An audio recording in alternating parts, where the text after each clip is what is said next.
La doppia preferenza di genere nel sistema elettorale regionale per rendere più equilibrata la presenza dei due sessi in Consiglio. Non si può rimandare, afferma il capogruppo PD Lucio Tiozzo, presentando a Palazzo Ferrofini la proposta di legge.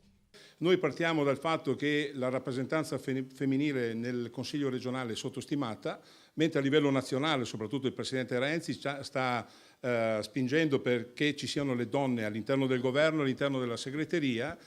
Oggi c'è bisogno di favorire, ecco, la possibilità di una maggiore presenza femminile.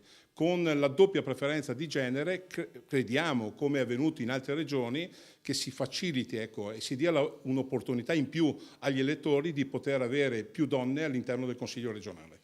Incentivare l'accesso di genere, quello femminile, meno rappresentato alle cariche elettive, è un po' seguire il dettato costituzionale. Tutti i cittadini sono uguali davanti alla legge, recita l'articolo 3 della nostra Carta, il che significa creare le condizioni o rimuovere gli impedimenti che ne ostacolano la concreta realizzazione. Poi un commento sulla vicenda delle cave e dell'assessore all'ambiente Maurizio Conte, il cui progetto è stato bocciato in un articolo e rimandato in commissione dall'Aula.